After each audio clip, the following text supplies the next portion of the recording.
이스라엘은 이제 말하기를 저희가 나의 소시부터 여러 번 나를 괴롭게 하였도다. 저희가 나의 소시부터 여러 번 나를 괴롭게 하였으나 나를 이기지 못하였도다. 하나님의 백성은 강인합니다. 장구한 세월에 걸쳐 세상에 속한 사람들은 신앙의 길을 회방했지만 믿음의 길은 강건하고 늠름하게 뻗어나갔습니다. 저희가 나의 소시부터 여러 번 나를 괴롭게 하였으나 나를 이기지 못하였도다. 여러분은 그리스도인의 신앙이 무엇이라고 생각하십니까? 여기 한 성경 기자의 견해가 있습니다.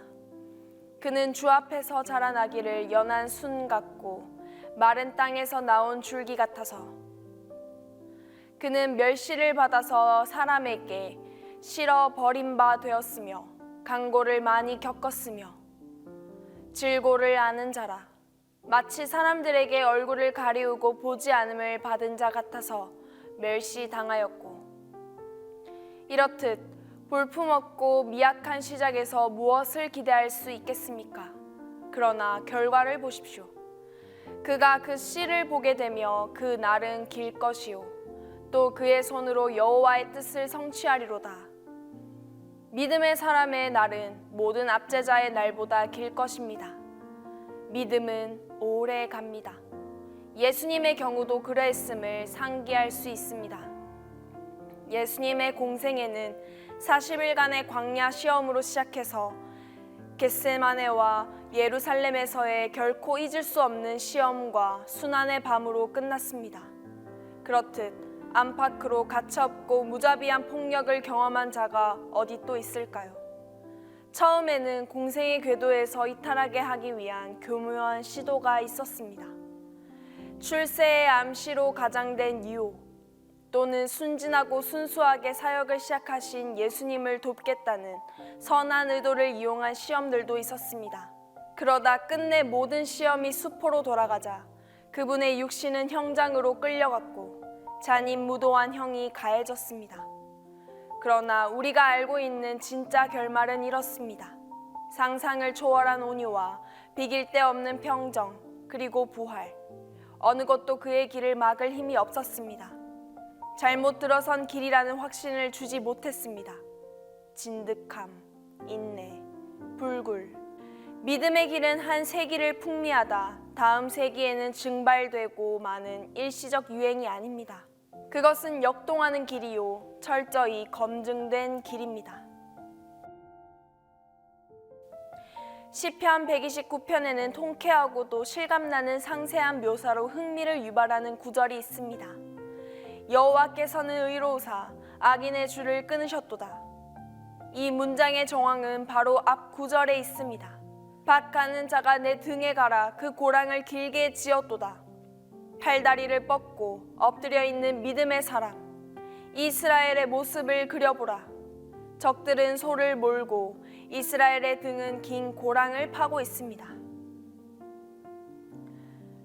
그들은 밭가는 농부처럼 왔다 갔다 하며 이스라엘의 살갗과 몸뚱아리에 고의적으로 골 깊은 상처를 내고 있습니다. 인정사정 없는 만행, 피범벅이 된 고통의 현장을 상상해 보십시오. 그런데 갑자기 더 이상 상처를 입지 않는 상황이 벌어졌습니다. 소는 여전히 앞뒤로 오가고 소를 모는 주인의 외침 또한 여전하지만 웬일인지 쟁기가 말을 듣지 않습니다. 여호와께서는 의로우사 악인의 줄을 끊으셨도다. 소에 연결된 쟁기의 줄이 끊긴 것입니다. 믿음의 사람들을 향한 적대는 자라기 전에 마르는 풀의 운명과도 같습니다. 팔레스틴은 온통 바위 투성입니다. 따라서 안반층 위에 얇은 토양층이 살짝 덮여 있는 경우가 많습니다. 그러한 박토에서도 씨앗이 발아하고 풀이 자라지만 오래 가지 못합니다. 하나님을 대적하거나 하나님께 무관심한 세속적 삶은 황폐하고 공허할 수밖에 없습니다. 그것은 오래전에 쟁기가 떨어져 나간 줄도 모른 채 자신이 하나님의 백성을 짓밟고 하나님의 계획을 깡그리 무산시키리라 여기면서 쟁기질에 여념없는 것과도 같습니다. 바위턱에 겨우 얹힌 박토에서 추수할 곡식을 기다리는 순진함이라고나 할까요? 세상의 길은 한 줌 흙만 있으면 신기하게도 저 혼자 솟아났다 쉽사리 시들어버리는 풀포기와도 같이 단명한 열광으로 점철되어 있을 뿐입니다. 세상의 길은 교만과 하나님을 도외시한 목적들로 주목받지만 영혼과는 동떨어진 가치 없고 헛된 노정일 뿐입니다. 시편 129편의 중심 문장은 4절입니다. 여호와께서는 그것을 참아 넘기지 아니할 것이니 그분은 우리 곁을 떠나지 않고 붙어 계심이라. 성경이 하나님은 우리를 떠나지 않고 붙어 계신다고 할 때 강조점은 신뢰할 수 있는 인격적인 관계성, 즉 그분이 언제나 우리를 위해 거기 계신다는 사실에 있습니다. 이 구절은 하나님을 추상적 관념으로서의 의에 대응시키고 있는 것이 아닙니다. 그보다는 창조주와 피조물 사이의 올바른 인격적 관계를 말합니다. 이 본문의 히브리어는 흔히 의로우사로 번역됩니다. 여기서 의롭다는 단어는 순전히 관계성을 지시하는 것으로 두 당사자 간의 실제적인 관계를 언급하는 의미에서 그런 것이지 어떤 개념과 대상의 관계를 일컫는 것은 아닙니다. 그분은 우리 곁을 떠나지 않고 붙어 계신다는 것은 그리스도인이 참담함과 느닷없는 불행, 예기치 못한 실패, 순환, 좌절, 침체가 교차된 긴 생을 추억할 수 있는 이유가 됩니다. 그 모든 것을 돌아보며 그 길을 축복의 노정으로 여기고 우리가 느낀 대로 노래를 부르는 것입니다. 저희가 나의 소시부터 여러 번 나를 괴롭게 하였으나 나를 이기지 못하였도다. 하나님은 자신이 맺은 관계에 창념하십니다. 하나님은 우리와 인격적인 관계를 맺은 후 그 관계를 지탱하십니다. 그리스도인을 그리스도인 되게 하는 중심 실제는 하나님이 우리에게 바쳐진 하나님의 인격적이고 변함없으며 끈질긴 헌신 서약입니다. 성도의 견인은 우리가 내린 결단의 결과가 아니라 하나님의 신실하심의 결과입니다. 우리가 믿음의 길에서 생존할 수 있는 것은 우리가 비범한 지구력의 소유자여서가 아니라 하나님이 의로우사 우리 곁을 떠나지 않고 붙어 계신 까닭입니다. 그리스도인의 제자도는 하나님의 의로우심에 더욱더 집중하는 대신 우리 자신의 의에는 그만큼 덜 집착하게 되는 과정입니다. 우리 자신의 기분이나 동기, 도덕을 깊이 연구하는 대신 하나님의 뜻과 목적을 믿음으로써 삶의 의미를 발견하는 것이며 자신의 열정의 상승과 하락의 도표가 아닌 하나님의 신실하심의 지도를 그리는 것입니다. 우리가 성도의 견인을 이룰 수 있는 것은 바로 그러한 기자가 히브리 그리스도인들에게 보낸 편지의 내용이기도 합니다. 그는 믿음으로 사는 백성들, 즉 그들이 인내를 이룰 수 있도록 시종일관 그들과 밀착해 있었던 의로우신 하나님을 삶의 중심으로 삼은 백성들의 연도를 읊었습니다. 그들은 신기하도록 한결같은 목적의식과 경탄할 만큼 지극한 성실함으로 삶을 꾸려나갔습니다. 그들 중 누구도 죄 없이 살지는 못했습니다.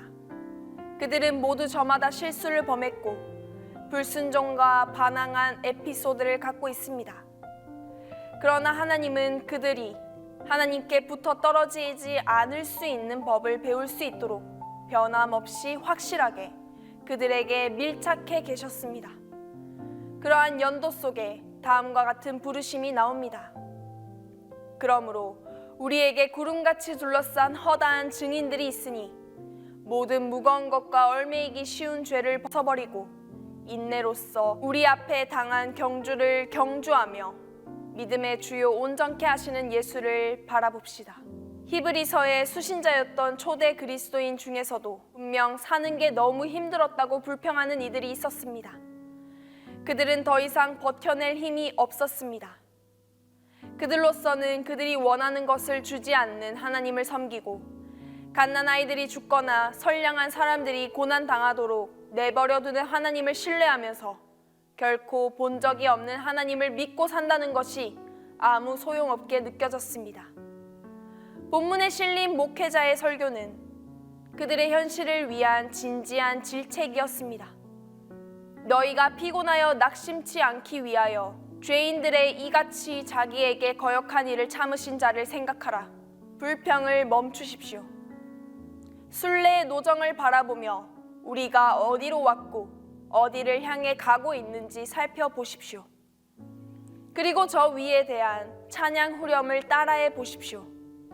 이스라엘은 이제 말하기를 저희가 나의 소시부터 여러 번 나를 괴롭게 하였도다. 저희가 나의 소시부터 여러 번 나를 괴롭게 하였으나 나를 이기지 못하였도다.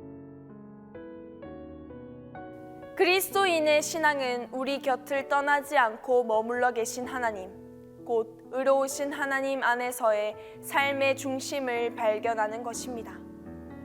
그리스도인의 제자도는 꾸준하고 단호하게 하나님의 길을 따라 걷기로 결단하는 것입니다. 나아가 그 길이 우리의 모든 관심과 열정, 은사, 인간적인 필요, 영원한 열망을 한데로 통합시키는 길임을 깨닫는 것입니다. 우리는 바로 그러한 삶의 길을 따라 살도록 창조되었습니다. 거기에는 우리로 하여금 계속해서 아슬아슬한 신앙의 성장 도상을 걷게 하는 끊임없는 도전이 있습니다. 그리고 우리가 인내할 수 있도록 우리 곁을 떠나지 않고 계신 하나님이 언제나 거기 계십니다. 이상 시편 걷기 11강 인내에 대한 내용이었습니다. 인내에 대한 내용의 배경이 되는 시편 129편을 읽어드린 후 기도 시간이 있습니다. 오늘도 끝까지 들어주셔서 감사합니다.